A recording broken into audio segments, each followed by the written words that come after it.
À 6h54, la question santé d'Europe 1, Thomas Soto. La question santé d'Europe 1, ce sont aussi les questions que vous nous posez. Et on a reçu un mail hier d'une auditrice, Muriel, qui nous demande des infos sur le zona. Bonjour, docteur Kirzek. Bonjour Thomas. Alors, c'est quoi le zona ?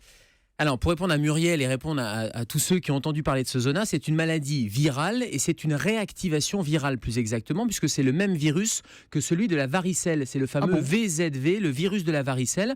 On a tous, 90% des gens ont contracté la varicelle quand ils étaient enfants. Le virus va se loger dans les ganglions nerveux, dans les ganglions neurologiques, et dans l'immense majorité des cas, il va rester là toute la vie, mais il peut se réactiver. S'il se réactive, eh bien, ça donne un zona, qui est une maladie dermatologique. C'est une éruption.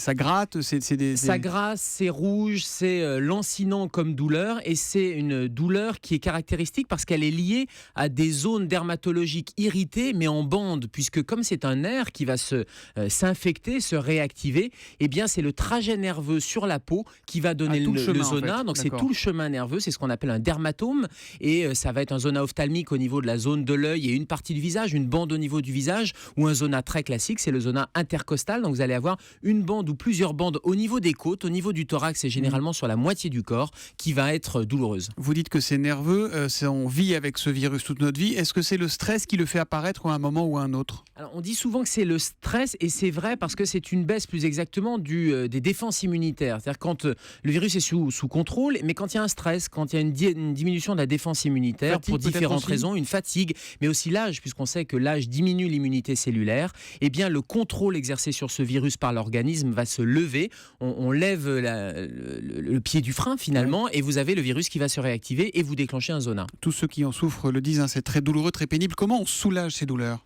Alors, on les soulage par des médicaments antidouleurs, par du paracétamol classique, par éventuellement des opiacés. On peut aller jusqu'à des dérivés de la morphine, tellement ces douleurs sont importantes. Mais surtout, le message, c'est dès les premiers symptômes. Et dès les premiers symptômes, c'est-à-dire dans les premiers jours, dès que ça gratte, dès que ça brûle, avant même qu'on voit l'apparition de ces petites vésicules, de ces petites bulles sous la peau, il faut consulter, parce que le meilleur moyen de diminuer la douleur, c'est de mettre un traitement antiviral, un traitement qui va diminuer, essayer de contrôler.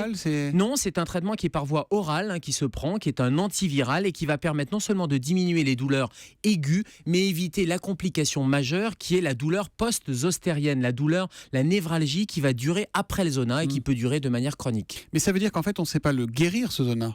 On ne sait pas le guérir, on sait contrôler, diminuer la charge virale, et on sait diminuer les complications avec une innovation thérapeutique, puisque ces douleurs post-zona sont un vrai problème. On sait que les antidépresseurs peuvent fonctionner, les antiépileptiques également, et récemment vient d'être publiée une étude testant des nouveaux médicaments agissant sur la mélatonine qui serait impliquée, notamment les récepteurs de la mélatonine qui seraient impliqués dans ces douleurs. Donc c'est une voie thérapeutique intéressante. La mélatonine, c'est lié au soleil, non ? À l'exposition au soleil ? La mélatonine, exactement, c'est une hormone qui est lié au soleil, mais on sait que les récepteurs MT2, ces récepteurs à la mélatonine, jouent dans les douleurs neuropathiques, ces douleurs neurologiques qui sont impliquées dans le zona, mais qui sont impliquées dans d'autres types de douleurs également. Ça veut dire que pour éviter que ça revienne trop régulièrement, il faut éviter de s'exposer au soleil, par exemple, ou pas du tout ? Alors, quand on a des lésions cutanées, quand on est en phase aiguë, il faut éviter l'exposition au soleil, mais c'est pas ça qui va prévenir la récidive. Et la récidive, elle est relativement rare finalement. La douleur peut durer, mais la récidive est rare. Et c'est l'alimentation, le mode de vie sportif, bref, maintenir une immunité, une bonne hygiène de vie qui va prévenir les récidives. Il est la nuit aux urgences et tous les matins avec nous à 7h-5 pour la question santé d'Europe 1. C'est le docteur Kirzek. À demain, Gérald. À demain,